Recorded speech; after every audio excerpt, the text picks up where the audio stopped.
Hi, everyone. Welcome to Soulprint. Thank you so very much for being here. As you can see, our very favorite astrologer is in the house. This is Kathy Beal. For her YouTube channel is Professional Aquarian. She's got a bunch of others. She'll tell you about those. Normally, when Kathy comes on, because she understands that what I understand what astrology could fit on, the head of a pin. So normally I just say, so Kathy, what's going on? And then she tells us. And by the end of it, we all feel much better. Hi, Kathy. Welcome to Soulprint again. Great to see you again. And you as well. You have been a busy person. You are doing joint videos like all over the place. I haven't actually a hard time keeping track of them. But look at you go, eh? Well, I could explain astrologically why it's happening. It's almost like there's a mission going on here. So, Well, feel free. Feel free. Do tell us. What can we anticipate in the next few months? What does your spidey sense tell you? And who are some of the people or countries we want to keep our eye on? there are several interweaving big processes happening. And the first one I want to mention has to do with the planet that rules men, the military, how we push ourselves forward. And that's the planet Mars. Mars has been retrograde since early December. And a Mars retrograde is kind of like people have heard of a Mercury retrograde. It's an optical illusion. It looks like it's going backwards, and there's a pattern of redoing. So there's been going back and redoing things, undoing things, probably investigations going on that we don't know about because Mars has been backtracking over territory that he covered in October 2024. Um, he at, on February 12th, he hit the spot where he's going to turn direct and he's going to sit there for a long time. So he's just kind of Oh, hovering. He's on NATO's ascendant, just sitting there going, "You gonna do something, gonna do something." But so couple of things about a Mars retrograde. Things that start during a Mars retrograde often get undone. Secondly, Mars has been way outside his normal sphere of travel. I'll just leave it at that. All right. So he's been extreme. So Mars retrograde actions have been extreme, and there will be a course correction going on. Now, I mentioned February 12th for a reason, because something else happened that day that is going to be unspooling as Mars begins to move forward. So Mars stations direct February 23rd. As we're recording this early in the week before, we're already feeling it because he's basically pulled into the station and he's just sitting there kind of idling his engine. um, he hit this spot on the Leo full moon of the 12th, which was a very explosive moon. And a lot of just insane things started happening on the geopolitical um, scene at that point. So that involved the planet Uranus. So I'm getting kind of detailed here, but both of them are going to be hovering in their spots into March, but very slowly creeping forward. So we're going to be seeing in parallel ramifications and blowback from all the chaos and disruption that has very recently been unleashed on the world, and very slowly a rollout of what investigations and do-overs and revisiting brought to the surface during Mars's retrograde. So that's going to play out into the middle of March. And by this weekend, there is a send off that Mars is going to get that's going to bring a gust of information, all kinds of information, and then he starts to move forward. So those two things are taking us into March, but then two other really big things happen. There's one more big retrograde. So we start the year, actually, there are two. We start the year with Mars retrograde. So we start the year going back over old territory. This is true for people as well as big collective events. So then Mars starts very slowly moving on. Beginning of March, the planet that rules our values, our money, how we get along with each other, our relationships, Venus goes retrograde March 1st through April 12th. And during her retrograde, Mercury has his first retrograde of the year. So the beginning of 2025 is front loaded with do-overs, with revisiting, with not so fast, with, maybe you want to rethink this kind of energy for everyone. And so the Venus retrograde with the Mercury retrograde means that the month of March will be a time when everybody is going back in memory, when you're considering people will cross your path that used to be important to you. You may pick up a creative part of yourself that got stuck in a box or left in a corner. High probability of ghosts, of encountering people in your thinking, on social media, catching wind of someone. And the fact that somebody shows up is not a sign from the cosmos that you're supposed to take this person back into your life.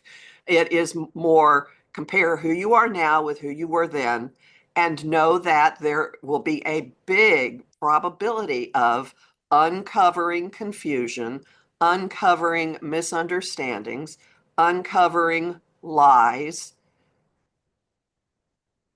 especially during the double retrograde.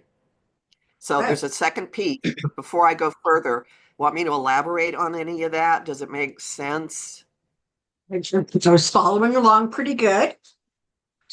So I think I'm okay. What you're basically saying is at the beginning of this year is full of a lot of looking backwards, correcting, that kind of thing, which sort of feels kind of like what's going on just energetically in a broader way. So carry on, Kathy. Professor Okay. Kathy. I actually am now a professor of astrology at a magic school. Our hats off to you. Our That's hats the off. term. I love it. It's a great place too. Anyway, so both of these Venus and Venus and Mercury retrogrades start with them in very, very fiery, impulsive mode. Venus is in her Xena warrior princess mode now. She's in fire goddess. And this is people speaking up on the streets, doing all kinds of like, ma'am, speaking for themselves. And Mars is I keep saying Mars, how weird. Mercury is going to be equally unpremeditated. But each of them is really early in the signs, and they're both going to float back into the sign of Pisces, which is setting up this extraordinary event at the end of March. So we are going to be immersed in interconnecting, we are all one, whether we want to admit it or not, energy by the end of March, because Neptune, which rules Pisces, will be there. The North Node, which is this way to the future, will be there. Saturn, which is how do we use our responsibility, also attitudes about authority, will be there. Venus will be there. Mercury will be there. It's huge, huge, huge pileup at the end of Pisces, dissolving all kinds of things. It could be confusing as all get out. It is terrific for creativity and for taking a bath and becoming one with the universe, connecting with something much higher than yourself. But there are two big reasons beyond just this pileup that are important. This is like putting us in the special solvent before the energy really, really shifts, which happens at the end of March. So trying to think of how to weave this in here. In the midst of all this, before I get to where we're heading, in the midst of this, we have our next two eclipses. And one of them, the one in the middle of March, no, let me back up. We're moving from eclipses that have been pushing us toward self-determination and individual action, not waiting for someone else to do things, but just going forward. We're moving from eclipses like that to eclipses that will immerse us in how much we are connected to each other. So it's weird. We get prodded and prompted to be little free agents, and then we have a couple of years of but there are all these other free agents running around. You got to figure out how you're going to deal with each other. So there are big boundary setting issues, which is going to key up some of, and this is big for Canada. Okay, Canada is moving into 2 years of uh, reassessing what its place in the greater scheme is and what the energetic and political boundaries are going to be between it and other places.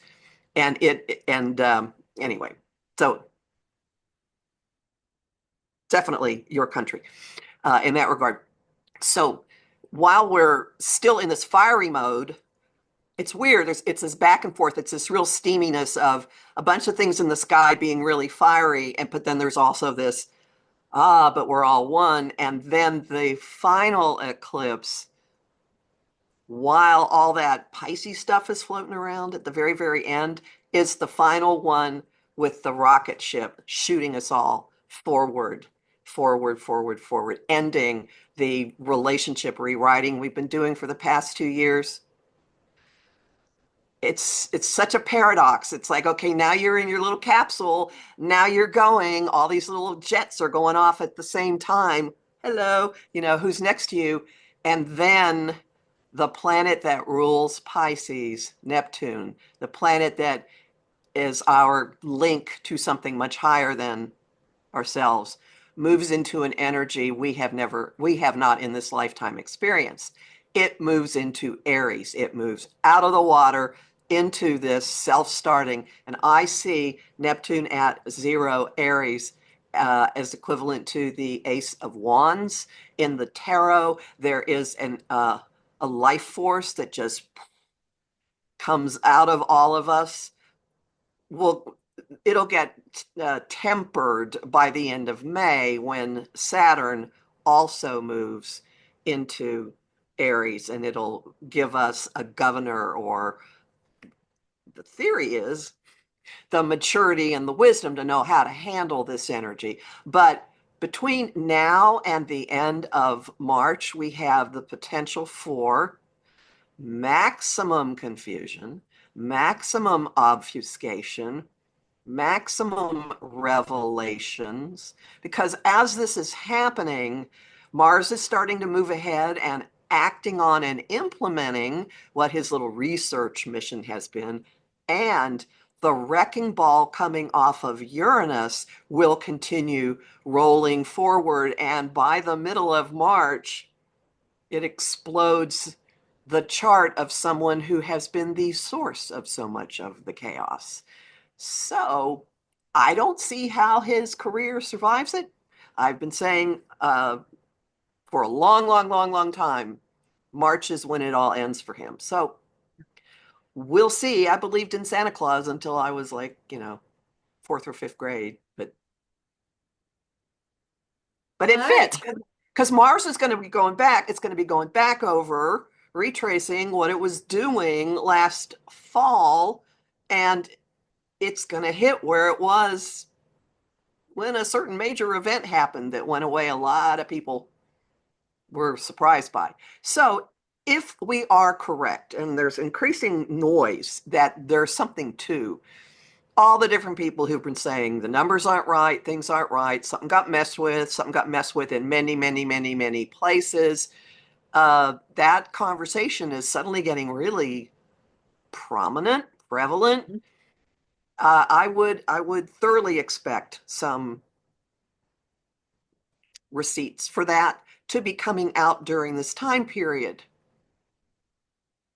Now, on a bigger level, what I mentioned about each of these eclipses pushing us into acting more for our own, but then the next level of eclipses reminding us that we're all part of a whole. We're seeing this happen immediately in the European Union with all these countries scrambling to realize that there's an unreliable ally in the mix and that they have to suddenly, they are talking about making their own continental army forces and pulling things together and reconfiguring how they're going to handle things. I'm sure Canada and Mexico are both rethinking an awful lot as well.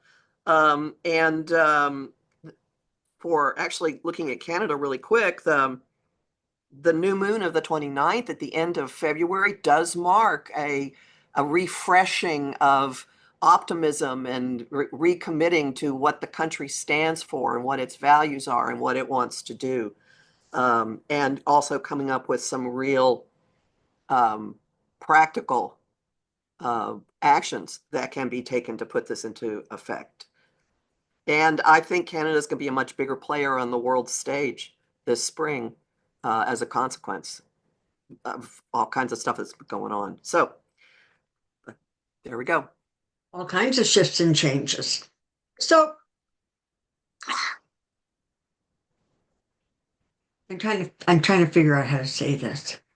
Are there areas in Trump's personal chart that would be sort of red flag moment in terms of his health and his safety?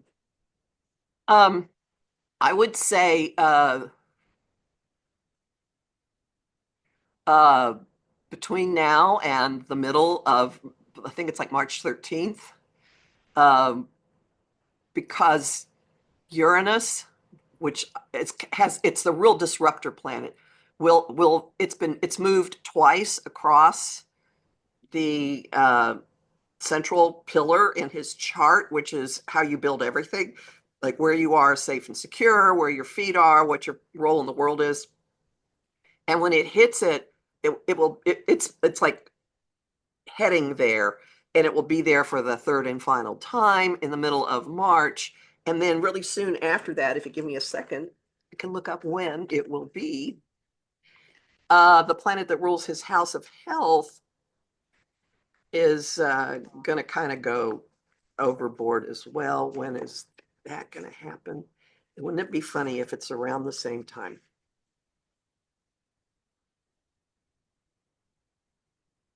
That would be middle of April. Okay. When something, well, no, wait a minute, one more thing. So there will be stresses on the planet that rules uh, his house of health, but actually, the beginning of February was kind of a danger zone for him too. So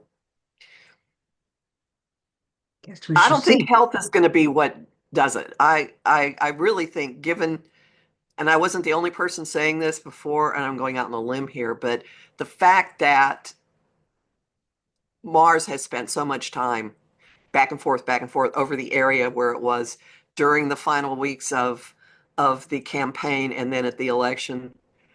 Um, there's a real strong probability of a switcheroo, something, and it does seem to be that there's. I realize I'm really going on a limb here, but there's more and more talk, and now we've got a person who's basically running the administration, who's not an elected official, who's actively messing with another election that's happening really, really quickly, which would be Germany. So many of us have been saying the answer is going to come from overseas, and I would expect Germany to take some action to try to rein Musk in, and also this eclipse at the end of March that I mentioned sets off NATO's chart. And I think NATO's been building for something because of all the Russian cable cutting and various other things going on. Yeah. And So it's going to be a very strange month. Now, this does lead to a piece of advice to everyone, all right? With so much Pisces energy, and particularly by the end of March, we will all be empaths, whether we use that term or not. It makes it all the more imperative, and that lunar eclipse in the middle of March will kind of drive this home. It makes it really imperative to notice where your borders are and what's coming across them, because we're all in a huge pot of soup together, and we're picking up everybody else's spices and seasonings and God knows what. Or if you want to look at it as a giant hot tub and some people are putting toxins in it, okay, that's fine.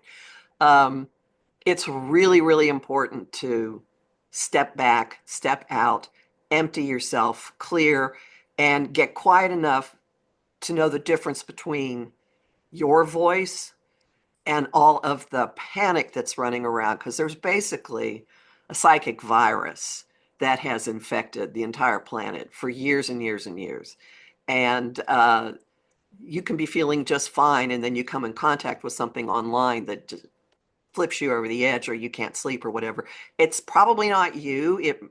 And also, you're not any good to anyone if you're completely consumed by this. So it's really, really important to modulate your own energy and to step out and periodically just shut everything off.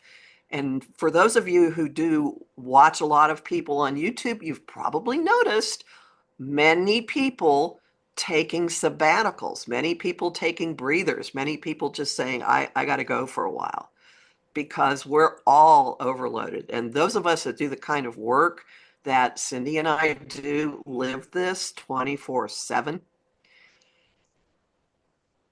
It takes its toll for sure. It definitely takes its toll. So there's a lot of stuff that's getting torn apart right now, or the potential for stuff to get torn apart. Would you sort of remind us of with some of the astrological things that are going on? I'm specifically thinking about this Pluto and Aquarius thing. Um, what are some of the highs and lows of that? What are some of the, two sides of the same coin with that energy? Because I think we've forgotten. I think we all got scared about everything that's getting broken, and we just have stayed in that panic. Um, every time Pluto changes signs, it dredges things up from whatever the sign is about. When it moved into Capricorn in 2008, there was a huge mortgage crisis. Yeah. Mortgage industry fell out, housing crisis. So Pluto dredges stuff up. It also realigns power. And when Pluto moved into Aquarius, so there are several keys to this. One of them is tech bros. Okay, so we've got the ascendance of the tech billionaires, artificial intelligence, using computing to get into all our data, various things like that. That's part one. Part two, uh, new forms of collectives springing up. This happened a bit during COVID, which was heralded by what's called the Great Conjunction, Saturn, which constrains, and Jupiter, which expands, meeting at the very beginning of Aquarius, kind of like putting a signature on that. And so now, and people formed all kinds of online groups and collectives and doing things at a distance. Well, I'm seeing a resurgence of that. There's some of it going on in person, some of it going on online, but more of a how do we link things together? So that's a piece of it. When Pluto has moved into Aquarius historically, well, actually, when it changes signs historically, there is a huge schism in whatever the institution or institutions were that have basically controlled reality. Historically, there's been a big change in the power of the church. The Catholic Church, or splintering into several churches. So it would make sense that this huge overriding presence that on the planet is suddenly completely destabilized. Um, so I would say the US's role is going to be very, very different. Um, and other countries are stepping up. There's that Aries North Node stepping up and taking more responsibility for themselves. And things will probably they'll rearrange, and it's not like it is not the end of the world, people. So things tend to be really, really extreme when Pluto first enters a sign, and then we figure out how we're going to do it. So let's talk about the most recent time that Pluto was in Aquarius, which was the late 1700s. This coincides with the French Revolution, with the American Revolution, with the actual signing of the Constitution, with the leveling of the income disparity in France. It was really poor people and the aristocracy, and the notion of the middle class grew out of it. The Industrial Revolution grew out of it. A important document about democracy grew out of this. So we're figuring out how this is going to go, and we're only in the first phases of it. But later this year, when the other outer planets all change signs, the vibe will be very, very fiery and passionate instead of this overwhelm that we've been in. So individuals may see what they're capable of doing, and individuals may band together with each having their own little sphere of authority or influence and running along together. A working image I've had lately is of people marching, and one person will kind of get overwhelmed or maybe trip and hurt her ankle, and someone else will stop and help her up and give her a snack and give her some water and lift her up and carry her along for a little bit. It's like we're doing this for each other already. Yeah. Um, It's been fascinating sort of watching. I mean, certainly the by Canada, by Canadian movement in Canada is so organic that and it got so big so fast. And I'm also seeing sort of some of that going on with some of the more organized, um, some of the more organized gatherings that are being put on sort of or co-sponsored by the government, right? So whether it was at the March at the Treasury branch or whatever, so you can see we're starting to come together into groups or like-minded energy. Is that accurate? yeah, yeah, figure out how they can do things together. And there's I don't this incredible chaotic just blowing up of many, many, many, many things here in the US that actually are social support systems. I mean, firing Federal Aviation Administration employees, there's so many things you just go, what will happen out of this? My metaphor for this is what happened to Japan after World War II. Its economy was devastated, and it rebuilt the state-of-the-art leading steel industry as a consequence. So there will be whatever comes in to clean up this chaos will set things up very, very differently, because we now see where the glaring loopholes are. I used to say a loophole so big you could drive a Mack truck through it. These are loopholes so big you can drive a cyber truck through it. And it's just happening right and left. And for those who haven't heard me rant before, I do have decades of experience as an attorney. So I look at this stuff and go, this is so blatantly illegal. It's just mind blowing that anyone is allowing this to happen. So So of it's not that. just Like, my political, and and I'll at admit what point, what do we think the Supreme Court is or is not going to do? Because this stuff is going to make its way up to them. this is going to be fascinating. I don't know what little tap dance they're going to do. I'm extraordinarily cynical about this court, given the level of, uh, there's another word, corruption that is so rampant. I have no idea what they're going to do. I don't, because a lot of the actions that Musk and his guys are taking are ones that the president himself cannot do. So you can't authorize someone to do something that you can't do. And also, they're undoing appropriations that Congress made, which are law.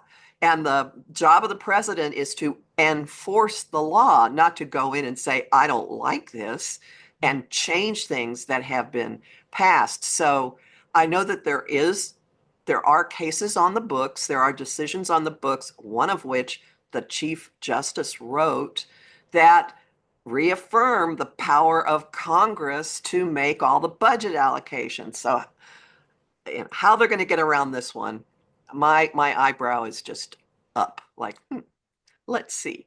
Now, it's entirely possible that the all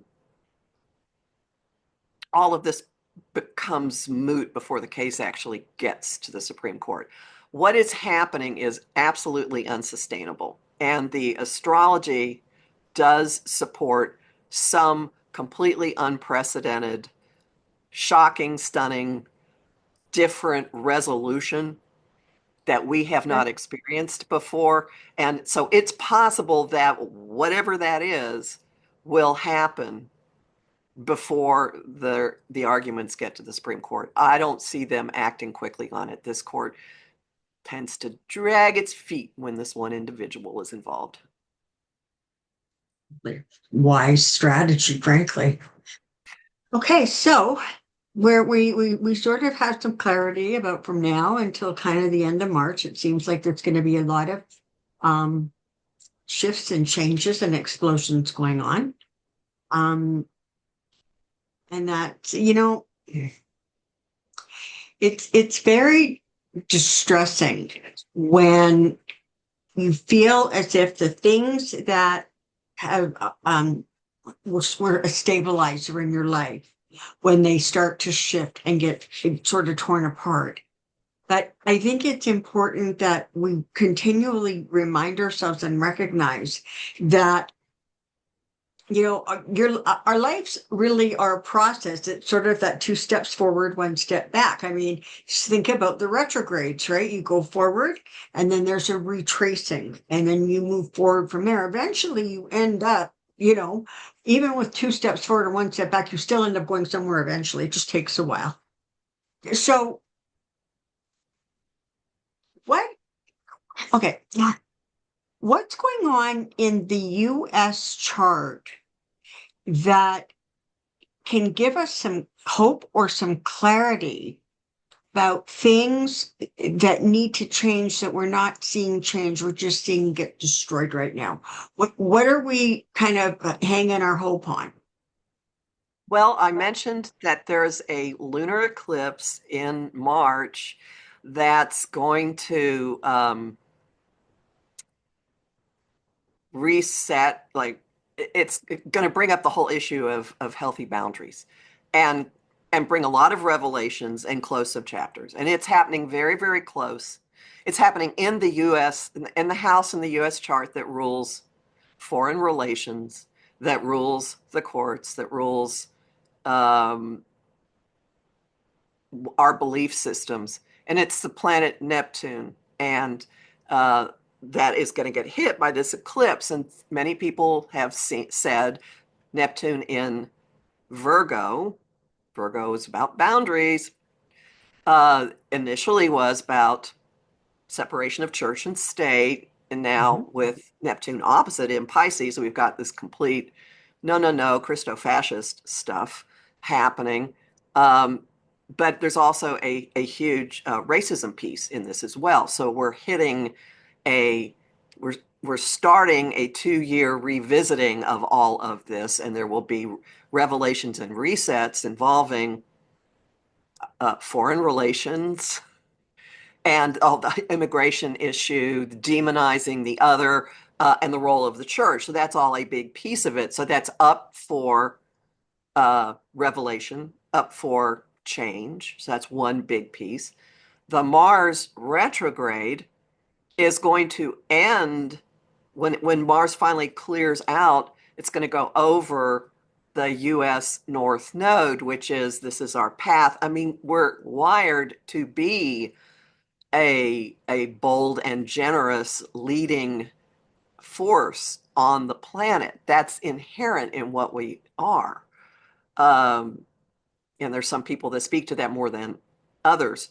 As we get later in the spring, the disruptor planet in the sky, the quick change agent, is pressuring, that's Uranus, as Uranus is ending its time in Taurus, it is pressuring the US moon, which is how we define ourselves as a people. Moon in Aquarius, supposed to be the brotherhood of man, we'll see, can also be profoundly cold.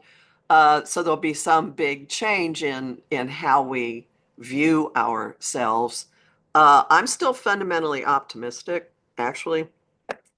Um, these resets are there, and uh, again, I think that what is going on with this administration is profoundly unlawful and actually unsustainable over the long haul, because they're opening us to internal and external national security threats everywhere Yeah. you go.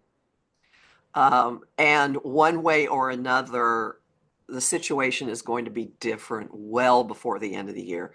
I don't know how. I got some theories. We'll just leave it at that.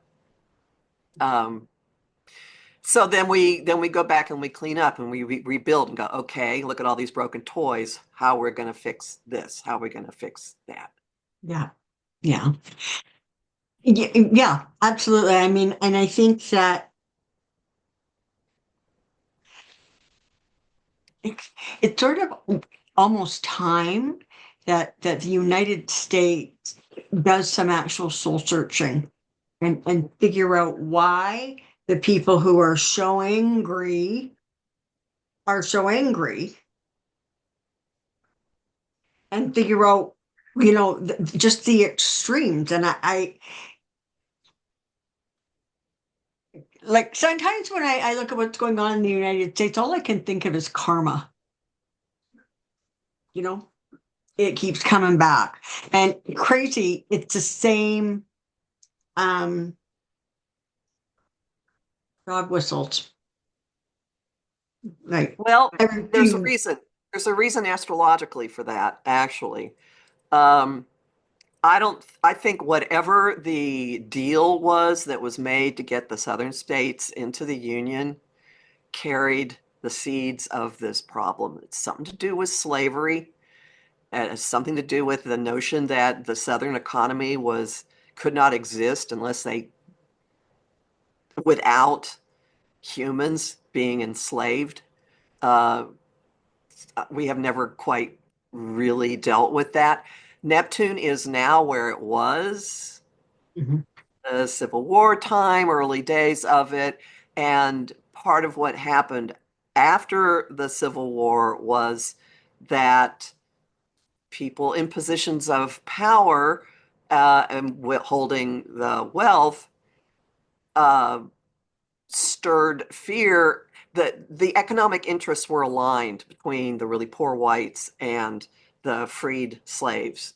But those in power pitted them against each other, and that set something in motion that has never been eradicated, ever been eradicated.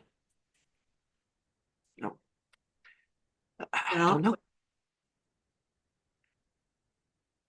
we're young countries yet. Right? We have a lot to learn yet. That's my go-to right about now. It's I got nothing else. It's like we're young. So is there anything else you would like to share with us before we wrap this up? Well, I can't stress enough how important it is to periodically step away from whatever so that you get emptied, you get recharged, you get refreshed, and then you can cope with a lot more things that way. I have a number of free things that will help you with this.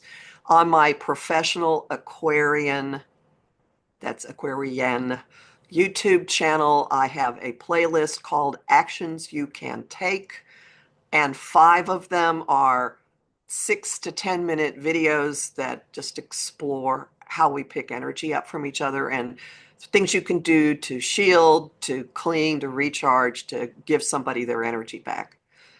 And I have a longer free course downloadable at my website, empowermentunlimited.net, in the shop. I will do nothing with your info. You will not be hounded by me. I don't make you sign up for my mailing list. I just give it away. Go into the shop and look for Reclaiming Your Energy. It is a free 1 hour talk. So I cannot stress enough that the more you pull out of this and the calmer you get and the clear, you will become more clear. You will start to see ridiculousness. You will start to see an Oz-like man behind the curtain with the big flaming braziers and the Great Hall of Oz going on. Like, this is not real. And yes, people are getting hurt. Yes, a lot of the impact is real world, but there's a giant streak of unreality to this. And that fog is gonna start burning off drastically at the end of March. That's a good thing. That's a good thing, I think. All right. Again, thank you so very, very much for being here. Um, she's just brilliant, and she's got all of these great little videos on her YouTube channel of like the week and the influences of the week and the month and stuff. It can be very helpful, just sort of helping you sort of focus your energies on what you're going to be dealing with sort of in the next 7 days, sort of thing. I like the small weekly ones. They're helpful, and not only that, and she gives you pictures and she gives you music and she does all kinds of really cool stuff. Thank you so much, Kathy. To everybody else, thank you very, very much for being here. Please put your questions in the comment section below, and I will look forward to seeing you again really, really soon. Until next time, take care and be well. Bye for now. Bye, Kathy.